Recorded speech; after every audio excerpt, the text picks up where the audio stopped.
하나님 말씀은 사무엘상 1장 1절로 8절 말씀입니다. 제목은 그러나 여호와께서 한나에게 임신하지 못하게 하심으로라는 제목으로 사무엘서를 통해서 말씀을 묵상하도록 하겠습니다.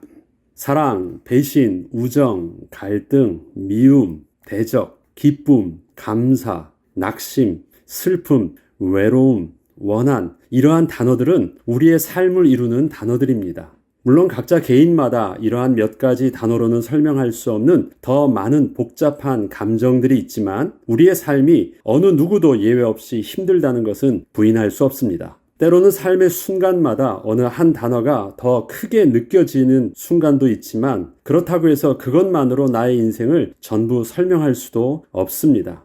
그리고 이러한 감정들은 홀로 무인도에 있을 때 발생되는 문제들이 아닙니다. 모두 관계적 언어라는 것을 알 수 있습니다. 누군가를 만나지 않았으면, 누군가와 그런 일이 없었으면 아마도 생기지 않았을 문제들인 것입니다. 그리고 사람들과 있었던 그러한 일들은 또한 나의 기억과 마음에 아물지 않는 상처가 되어 있기도 해서 다 잊은 것 같다가도 어떠한 삶의 순간이 오면 불현듯 떠오르는 아픔, 두려움, 분노, 후회 등으로 우리에게 나타나므로 참으로 우리를 힘들게 하기도 합니다. 그런데 우리가 이렇게 나의 삶을 되돌아볼 때 한 가지 간과해서는 안 되는 분명한 사실이 있습니다.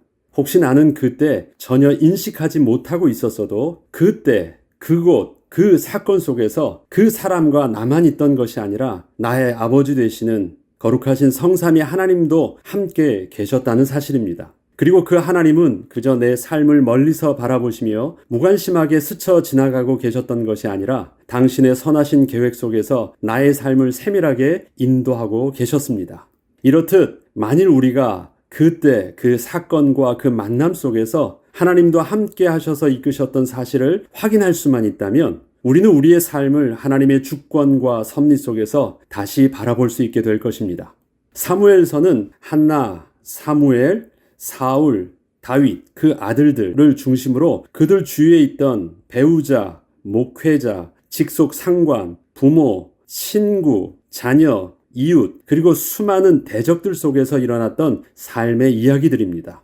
사람과 사람들의 이야기로만 본다면 그것은 나와 무관한 그저 한 편의 드라마를 보는 것 정도로만 끝날 수 있지만 저들의 삶의 배후에서 함께 동행하고 계시는 선하신 하나님을 보게 된다면 그 하나님이 바로 지금도 우리의 삶 속에서 함께하고 계신 바로 그 하나님이시기에 우리의 삶을 더욱 믿음의 눈으로 다시 바라보게 될 것입니다. 우리는 우리의 인생의 중심에 하나님이 함께하고 계심을 우리의 믿음의 눈을 열어 바라볼 수 있어야 합니다. 당장에 내 눈앞에 있는 문제와 갈등이 너무 크게 보여서 그 배후에 계신 하나님을 볼 여력이 없어 보여도 신실하신 하나님은 우리의 행복했던 순간만이 아니라 인생의 밑바닥에서도 여전히 우리와 함께 하시며 결코 지체됨 없이 하나님의 섭리를 계속해서 진행하고 계시기에 이제는 다시 하나하나 찾아내어 어두웠던 우리의 삶의 이야기에 하나님의 영광의 빛으로 다시 밝혀야 하겠습니다. 이번 기간 동안 그 은혜가 회복되길 주의 이름으로 축복합니다. 엘가나에게는 두 아내가 있었습니다. 사무엘상 1장 1절로 2절을 보면 에브라임 산지 라마다임 소빔에 에브라임 사람 엘가나라 하는 사람이 있었으니 그는 여로함의 아들이요 엘리후의 손자요 도후의 증손이요 숲의 현손이더라. 그에게 두 아내가 있었으니 한 사람의 이름은 한나요 한 사람의 이름은 브닌나라. 브닌나에게는 자식이 있고 한나에게는 자식이 없었더라. 에브라임 산지에 살고 있던 엘가나는 두 아내와 함께 율법적 규례를 성실히 지키며 평범하게 살던 레위인이었습니다. 그는 외부적으로는 별다른 문제가 없어 보이는 일상의 삶을 살던 자였습니다. 그렇지만 그에게는 한 가지 풀 수 없던 가정의 고민과 마음의 고민이 하나가 있었습니다. 그것은 자신이 의도치 않았던 일이었지만 두 아내와 함께 살고 있는 것이었습니다. 그는 첫 번째 아내였던 한나를 참으로 사랑했습니다. 그러나 한나는 자녀가 없었기에 오랜 고민 끝에 두 번째 아내를 맞이하게 되었고 그 두 번째 아내 브닌나를 통해서 사랑스러운 아들과 딸들을 얻게 되었습니다. 아내로서는 한나를 참으로 사랑했지만 그렇다고 해서 실제적으로 사랑스러운 자녀를 낳아준 둘째 부인 브닌나도 결코 무시할 수도 없었기에 엘가나는 이 둘 사이에서 함께 서로 화목하게 지낼 수 있도록 최선을 다한 노력을 다했습니다. 그러나 자식이 없는 한나를 좀 더 배려하고 위로해 주려 했던 남편의 노력은 분인나의 입장에서는 늘 자기보다 한나를 더 편애하는 모습으로 비춰졌기에 가정은 화목할 수 없었던 것이었습니다. 결국 남편 된 엘가나 입장에서는 두 아내를 향하여 어느 한쪽에 무언가를 하게 되면 그것은 상대편에게는 시기와 질투가 되거나 상처가 되는 일이 되었기에 할 수도 안 할 수도 없는 일이 계속 반복되므로 집안에서의 그의 모습은 늘 어두울 수밖에 없었습니다.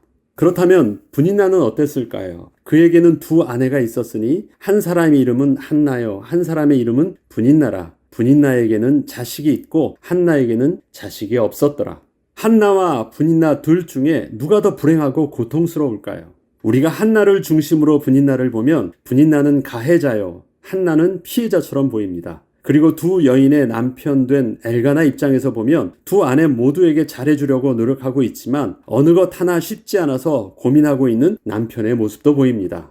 그렇다면 분인나의 입장에서 보면 어떨까요? 남편에게서 아들도 낳고 딸도 낳아주었는데 자기에 대한 사랑과 인정함보다 아이도 낳지 못하는 아내를 더 사랑하며 차별하고 있는 남편과 그 남편에게서 그렇게 사랑을 받고 있는 한나를 분인나는 그저 좋은 모습으로 바라보고만 있을 수 있었을까요? 그럴 수 없었을 것입니다. 분인나는 남편이 너무 서운했을 것이고 한나에 대해서는 너무도 밉고 질투의 감정은 극에 달할 수밖에 없었을 것입니다. 분인나는 남편에게는 어찌할 수 없던 그 서운함과 억울함을 자식을 낳지 못해서 아무 말 할 수 없어 했던 한나를 향해서 질투와 미움의 감정을 더해서 쏟아내었던 것이었습니다. 그러나 한나에게 자신의 모든 감정을 쏟아붓고 있던 가해자 분인나도 결코 행복하지 않았습니다. 결국 분인나도 스스로 자기 모습을 볼 때는 그 집안에서 가장 큰 피해자라 느끼고 있던 것입니다. 이처럼 엘가나는 두 아내에게, 한나는 분인나에게, 분인나는 한나와 엘가나에게 모두 피해를 호소하고 있던 것이었습니다. 그 가정에는 가해자는 없고 피해자만 있던 것입니다. 계속해서 함께 살면 살수록 서로에게 상처만 점점 더 커지고 있던 상황이었습니다. 이러한 가정의 상황 가운데 오늘 본문의 배경은 저들이 해마다 중요하게 빠지지 않고 하나님께 드리는 절기의 제사 의식되면 더더욱 크게 발생하는 그런 갈등들을 말하고 있습니다. 저들 모두 삶의 일상에는 하나님 앞에 서 있고 하나님을 위한 일들을 하고 있는데 그리고 또 예배도 드리고 있는데 저들의 개인과 가정의 삶 속에는 하나님의 위로와 내주하심의 은혜를 전혀 누리지 못하고 있었던 것입니다. 사무엘상 1장 4절로 6절에 보면 오늘의 제목되는 여호와께서 그에게 임신하지 못하게 하셨던 가정의 불행의 근본 원인이 나옵니다. 엘가나가 제사를 드리는 날에는 제물의 분깃을 그의 아내 분인나와 그의 모든 자녀에게 주고 한나에게는 갑절을 주니 이는 그를 사랑함이라. 그러나 여호와께서 그에게 임신하지 못하게 하시니 여호와께서 그에게 임신하지 못하게 하심으로 그의 적수인 분인나가 그를 심히 격분하게 하여 괴롭게 하더라. 성경은 두 번을 반복하며 지금 엘가나의 집에서 일어나고 있는 갈등의 원인이 바로 하나님이심을 분명히 증거하고 있습니다. 만약에 여호와께서 한나의 임신을 막지 않으셨다면 전혀 일어나지 않은 일들이 발생하고 있던 것입니다. 남편 엘가나는 분인나를 아내로 맞이할 일도 없었을 것이고 한나와 분인나의 그런 갈등들은 더더욱 일어나지 않았을 것입니다. 또한 해마다 드리는 절기의 제사도 기쁨과 감사의 가정의 축제로 드릴 수 있었을 것입니다. 그런데 한나에게 임신하지 못하게 하시니 앞서 언급한 문제들과 상처들만 남았고 하나님께 드려지는 제사도 온전히 기쁨과 감사로 드리지 못하게 된 것입니다. 저들의 총체적 불행의 원인 속에서 바로 한나가 바로 그 원인 제공자가 된 것입니다. 그런데 그러한 한나의 불행이 성경은 분명히 하나님께서 그렇게 하셨다라고 말씀하고 있습니다. 그런데 저들은 지금 하나님의 주권 속에서 자신들의 삶을 볼 수 있는 눈이 없습니다. 엘가나는 그저 레위인답게 율법과 인격으로 어떻게든 잘 해결해 보려 하고 있고 한나는 자식을 낳지 못하는 여자라는 부끄러움 때문에 그저 홀로 눈물을 삭히고 있을 뿐이었습니다.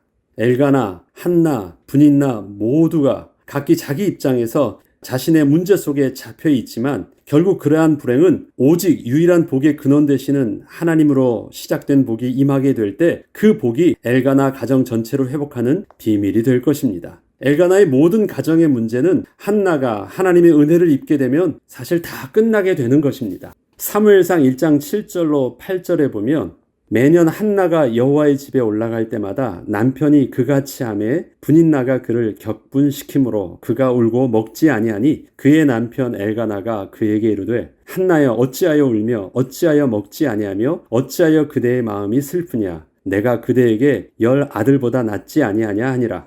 한나를 향한 남편 엘가나의 노력은 한나에게는 아무런 도움이 되질 못했습니다. 오히려 분인나를 더욱 자극하게 되어 한나가 남편에게 받은 사랑만큼 분인나에게 그 시기와 질투를 받아야만 했던 것입니다. 한나가 지금 필요한 것은 사람을 통하여 얻게 될 해답이 아니라 근본적으로 다른 은혜가 필요했던 것입니다. 한나의 문제는 사람이 도와줄 수 없던 일이었고 다른 어떤 것으로 대신할 수도 없는 문제였습니다. 이렇듯 한나의 불행을 남편이 엘가나가 해결해 줄 수 없습니다. 남편에게 사랑을 받지 못한다고 생각하고 있던 분인나의 불행도 한나가 고통을 받고 심지어 분인나 앞에서 한나가 없어진다고 해서 분인나의 고통도 해결되는 것도 아닙니다. 그리고 어쩔 수 없이 두 아내를 맞이해야 했던 엘가나의 어려움도 두 아내가 남편을 위하여 최선을 다한다고 해도 결코 해결해 줄 수 없습니다. 샘물을 얻기 위해서는 샘의 근원을 찾아야 하듯이 그동안의 문제의 해결을 위한 변명과 노력을 내려놓고 인생의 저주와 불행이 끊어지는 실제적인 복의 근원을 찾아야 하는 것입니다. 오직 하나님만이 우리의 생명의 근원이시요 복의 근원이 되십니다. 비록 사람들이 내가 10아들보다 부럽지 않은 복이 될 것이라 말들을 하고 있지만 복은 오직 단 한 분 하나님께만 있는 유일한 비밀임을 잊지 말아야 하겠습니다. 그동안 평생을 풀리지 않던 인생의 아픔과 문제는 복의 근원 되시는 하나님을 만날 때 반드시 해결될 것입니다. 엘가나 집의 불행은 어느 누구의 노력으로도 해결될 수 없었지만 한나가 개인적으로 하나님 앞에 나아가 은혜를 구하는 기도가 회복되면서 시작되었습니다. 아들이 없던 한나의 문제는 가정 전체를 불행하게 했지만 그와 반대로 하나님께서 베풀어 주신 한나의 축복은 가정 전체를 회복하는 축복의 비밀이 될 것입니다. 하나님께서는 우리를 가정과 가문과 세상의 복의 근원으로 부르셨습니다. 하나님은 예수 그리스도를 구주로 영접한 우리를 복의 근원이라고 말씀하십니다. 많은 사람들에게 나름대로 자기가 복을 손에 쥔 것처럼 말하고 있지만 하나님께서는 분명히 복은 하나님으로 말미암지 않으면 절대 복이 될 수 없음을 우리에게 말씀해 주고 계십니다. 그리고 그 복의 근원으로 저와 여러분을 부르셨고 우리를 통해서 우리 가정과 가문과 세상에 하나님의 생명의 복음이 증거되어지는 은혜를 주셨고 사명을 주신 것입니다. 그동안 이러한 하나님의 놀라우신 계획과 섭리를 잘 몰라 내가 세상에서 가장 불행한 사람이요 나 때문에 모두가 불행한 것처럼 생각을 하고 있었다면 이제는 바로 내가 세상을 살릴 복의 근원임을 하나님은 분명히 알라고 하십니다. 이번 우리 사순절 기도를 통해서 세상에 나보다 불행한 사람이 없는 것처럼 보이고 나 때문에 많은 사람이 피해를 입고 불행한 것처럼 보이지만 반대로 그것은 하나님께서 한나처럼 바로 나를 통해서 세상이 살릴 수 있는 복의 비밀을 하나님께서 주신 것임을 분명히 알게 하시는 하나님의 은혜를 우리에게 깨닫게 하시기를 원하십니다. 하나님의 축복의 시작은 복의 근원으로 나를 부르신 하나님께 내가 나의 문제를 가지고 나아갈 때부터 시작될 것입니다. 그 누구의 잘못도 책임도 아닙니다. 모든 불행은 복의 근원 되시는 하나님으로부터 떠난 것이었기 때문입니다. 내가 하나님께 다시 붙어 있으면 복은 나를 통하여 우리의 가정과 가문 그리고 내가 속한 모든 것에 흘러 넘쳐나게 하여 주실 것입니다. 우리가 지금 모든 각 개개인에게 다양하지만 다 아픔들이 있고 다른 사람에게 말 못할 힘든 일들이 있습니다. 그리고 이 문제를 모두 다 누구의 핑계를 보거나 피해자의 마음을 가지고 상대를 바라보고 있습니다. 근데 하나님은 그 시선을 그 누구가 나에게 해답을 주는 것이 아니라 하나님께 해답을 구할 때 하나님께 주시는 복이 된다는 것을 알기를 원하십니다. 그렇기 때문에 이번 기회를 통해서 우리는 우리의 시선이 하나님께 맞춰지고 가장 불행하게 보이는 내가 바로 하나님께 은혜를 받으면 그 하나님 주시는 복을 통해서 생수의 강이 우리의 가정과 우리의 직장과 우리의 만남 속에서 흘러넘치게 돼서 모두 다 살릴 수 있는 축복의 비밀로 우리를 회복시켜 주실 것입니다. 그래서 성경이 사무엘서가 다윗의 이야기가 핵심이면서도 왜 한나로부터 시작했을까요?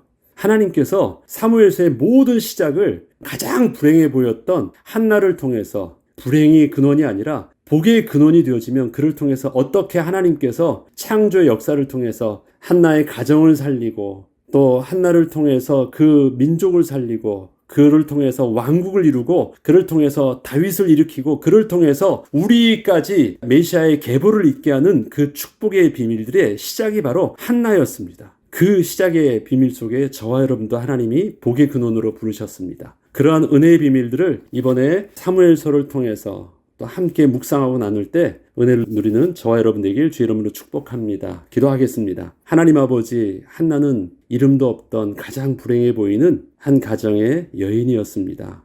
이스라엘 백성들에게 자식이 없다는 것은 사람 취급도 받을 수 없었던 그런 비참한 여인의 모습이었지만, 하나님께서는 그 한나를 통해서 가정과 가문을 살리며 민족을 살리고, 또 이 시대에 예수 그리스도를 또 나타나게 할 메시아의 계보를 잇게 하는 축복의 근원으로 하나님께서 세워주셨습니다. 그 은혜의 비밀들이 우리에게도 있기를 소원합니다.